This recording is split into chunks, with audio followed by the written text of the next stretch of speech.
Le rapport du ministère de la Santé publié ce jour fait état de 6 décès liés au coronavirus, 117 nouveaux cas de contamination et 242 guérisons ces dernières 24 heures.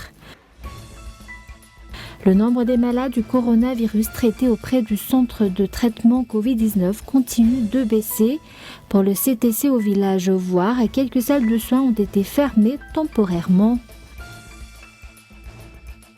L'armée israélienne a poursuivi ses raids sur la bande de Gaza dans la nuit de vendredi à samedi, à l'issue d'une journée de violence meurtrière en Cisjordanie, alors que des troubles sans précédent persistent en Israël.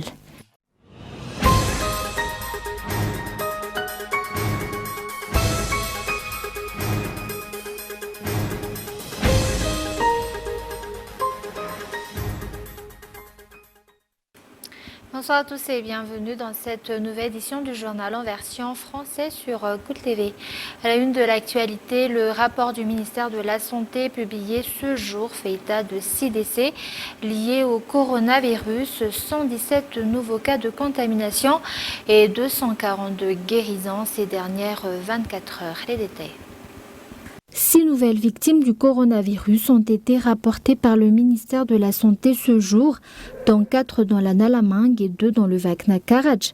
117 nouveaux cas de contamination ont également été détectés parmi 800 de tests effectués dans tout Madagascar. Sur ces 117 sujets testés positifs, 83 sont localisés dans la Nalamangue, à savoir 60 à Antananarivouville, 12 dans la Tsimjan, 6 dans la Varajan et 5 à Mbujachim. En revanche, 242 patients ont recouvré la santé. Au total, le Covid-19 a fait 754 victimes dans toute l'île depuis le 23 mars 2020. Et comme annoncé dans les titres, le nombre des malades du coronavirus traités auprès des centres de traitement Covid-19 continue de baisser. Pour le CTC au village Voir, quelques salles de soins ont été fermées temporairement et cependant, ce centre continue d'accueillir les patients. Reportage de Yves Richard. Alors qu'il y a quelques semaines encore, une ruée a été constatée vers les centres de traitement du Covid-19, surtout dans la Nalamangue. Actuellement, ce n'est plus le cas. Selon le rapport du coordinateur national des CTC 19, le taux d'occupation des lits est actuellement de 60 à 65%.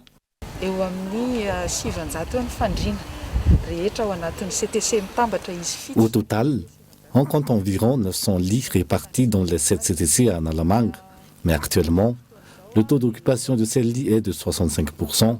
Par exemple, au centre au village Voir, on ne compte plus que 65 patients pour 131 lits disponibles. Donc, nous avons décidé de fermer provisoirement quelques bâtiments de soins.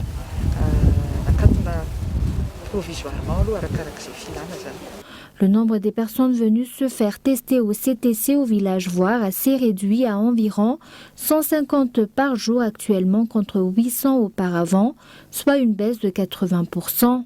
Les responsables maintiennent cependant tous les efforts dans la lutte contre le Covid-19. Cette baisse du nombre de personnes contaminées au coronavirus et des malades sous traitement ne signifie pas que nous pouvons baisser la garde dans le respect des mesures sanitaires. Au contraire, le respect des gestes barrières comme le port de masque partout devrait dorénavant faire partie de notre quotidien. Seuls les CTC à Mahamas et Ndouaran Foot comptent de nombreux patients à ce jour. Toutefois, tous les centres de traitement du Covid-19 continuent d'accueillir les patients, même pour le moindre symptôme suspect.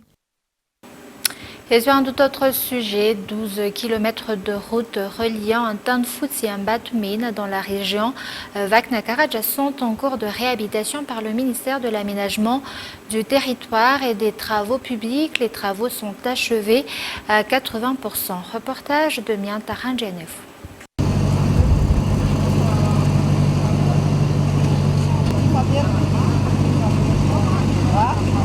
L'abondance de toutes sortes de fruits fait la réputation du district d'Antan Foods dans la région Vakna Karaj. Malheureusement, depuis plusieurs années, l'acheminement des récoltes se heurte à la dégradation des infrastructures routières, obligeant les agriculteurs à vendre leurs produits à un prix très bas. Suite à la demande des habitants locaux, le ministère de l'Aménagement, du Territoire et des Travaux publics procède actuellement à la réhabilitation de 12 km de routes reliant un Tanfoot et un Batmen. Les travaux sont achevés à 80%. Plusieurs points noirs, Dalou, If aussi et Massoni ont nécessité une réparation totale. C'est au niveau de ces points sérieusement endommagés que cette route était inaccessible aux voitures. Jusqu'ici, nous sommes satisfaits des travaux que nous avons effectués et nous allons continuer dans ce sens.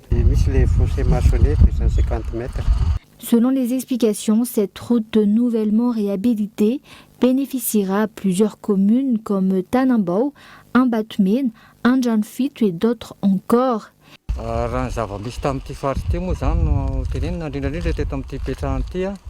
Cette route était impraticable il y a quelque temps encore, car même les piétons étaient obligés de faire un détour dans les rizières.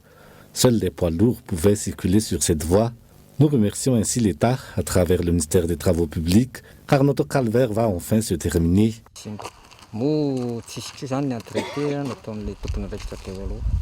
Les techniciens du ministère de l'Aménagement et des Travaux publics continuent leur descente sur site pour contrôler la qualité des travaux et s'assurer du respect des normes exigées. D'après les explications, une route secondaire réhabilitée dans les normes devrait avoir une durabilité de 10 ans. Ils ont également sensibilisé les usagers au respect des infrastructures. Et avant de passer aux actualités internationales, le prix de l'huile de table n'a cessé de grimper depuis plusieurs semaines. Vendu actuellement à plus de 7 milliards le litre auprès des épiceries. Le ministère concerné a fait savoir que cette hausse remonte jusqu'au niveau du marché international. Le reportage de Yves Richard. Le prix n'arrête pas d'augmenter pour l'huile de table, cet élément indispensable dans l'alimentation au quotidien. Le litre s'achète actuellement à 7 milliards auprès des épiceries, contre 6 milliards il y a encore très peu de temps. Actuellement, le prix moyen du litre de l'huile se situe entre 7 000 et 7 200 ariars, contre 6 milliards il y a quelque temps. Nous ne savons pas quelle est la raison de cette hausse, mais nous essayons de suivre le cours de cette flambée. Cette hausse est constatée depuis le début de la crise économique liée à la pandémie de Covid-19.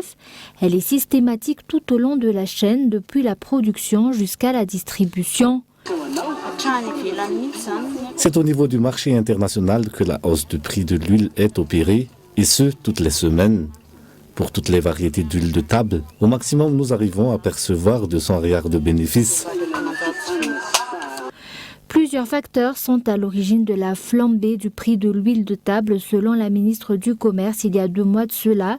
Le prix de l'huile affiche une hausse de 80% à l'échelle internationale, c'est-à-dire allant de $628 par tonne en avril 2020 à $1 200 par tonne en mai 2021.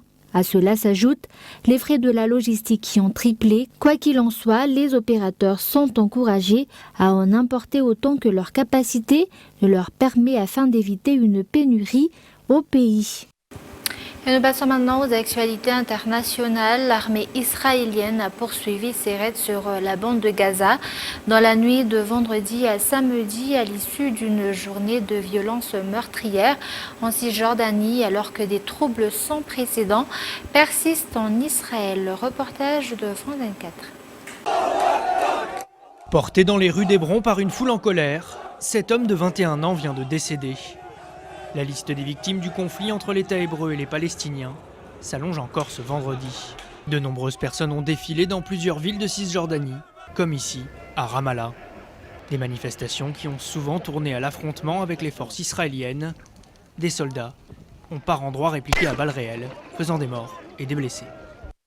Il s'agit d'un soulèvement populaire sans précédent, dans lequel 13 millions de Palestiniens du monde entier s'unissent dans un seul but: faire tomber l'occupation et renverser le régime d'apartheid, non seulement dans les terres occupées, mais dans toute la Palestine historique. Dans le même temps, Tsahal poursuit ses frappes sur la bande de Gaza, une opération aérienne et non pas terrestre comme l'avait annoncé dans la nuit de jeudi à vendredi l'État hébreu, peut-être pour faire sortir les combattants gazaouis de leur tunnel. Cette nuit-là, le Hamas continuait de tirer des roquettes vers Israël. Le Hamas a fait une grave erreur en décidant de tirer sur l'État d'Israël. L'armée a répondu avec une attaque basée sur des plans préétablis et d'autres opérations sont en préparation. Nous frappons avec force des objectifs stratégiques, ce qui va porter un coup dur à la production d'armes du Hamas et du djihad islamique palestinien. Ils mettront longtemps pour la reconstruire. Dans la bande de Gaza, les frappes israéliennes continuent de faire des victimes civiles. Allongées côte à côte, les dépouilles de 4 enfants. 4 frères et sœurs palestiniens âgés de 2 à 7 ans. La famille Tanani a été décimée dans le bombardement de leur maison, à Beth Laïa. Mon frère était avec ses 4 enfants et sa femme enceinte. Il n'y a pas eu d'avertissement. Il y a eu 5 tirs et ça les a tous tués. Les forces israéliennes n'ont aucune pitié, ni pour les enfants, ni pour les femmes, ni pour les adultes, qu'ils soient vieux ou jeunes. Dans cette enclave palestinienne très densément peuplée, de nombreuses maisons ont été détruites.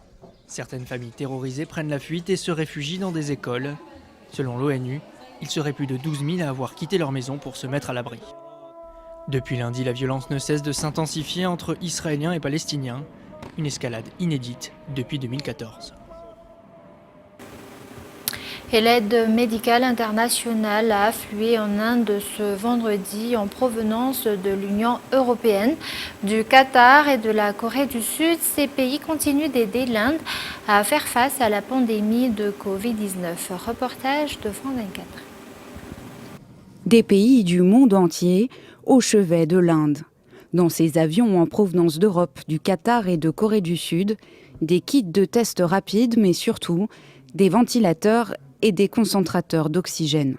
Des biens précieux dans ce pays où, par manque de matériel médical, des hôpitaux ont dû refuser des malades et qui a dépassé le seuil des 250 000 morts du Covid-19. Au moins, l'aide internationale a commencé à arriver. Une grande partie de la communauté internationale a commencé à soutenir le pays. Aussi, je dirais que les gens commencent à savoir que ce n'est pas le même virus que celui que nous avions déjà vu, mais qu'il se développe plus vite. Ils sont donc maintenant mieux informés et prennent probablement plus de mesures. La brutalité de cette deuxième vague de l'épidémie s'est étendue des villes aux zones rurales, là où vivent les 2/3 de la population. Ce virus se répand maintenant très rapidement dans les villages.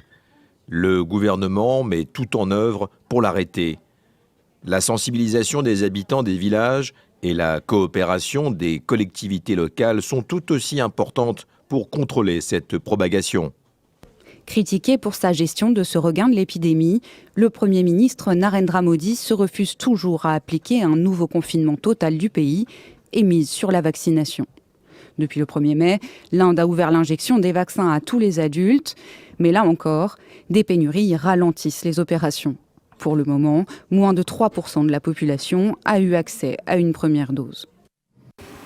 Et avant de se quitter, un rappel des grands points de ce journal. Le rapport du ministère de la Santé publié ce jour fait état de 6 décès liés au coronavirus, 117 nouveaux cas de contamination et 242 guérisons ces dernières 24 heures. Et le nombre des malades du coronavirus traités auprès des centres de traitement Covid-19 continue de baisser. Pour le CTC au village Voir, quelques salles de soins ont été fermées temporairement. Et l'armée israélienne a poursuivi ses raids sur la bande de Gaza dans la nuit de vendredi à samedi à l'issue d'une journée de violence meurtrière en Cisjordanie, alors que des troubles sans précédent persistent en Israël. Et voilà, c'est la fin de cette édition. Merci de l'avoir suivi. Passez une excellente fin de soirée en compagnie de Cool TV. Au revoir.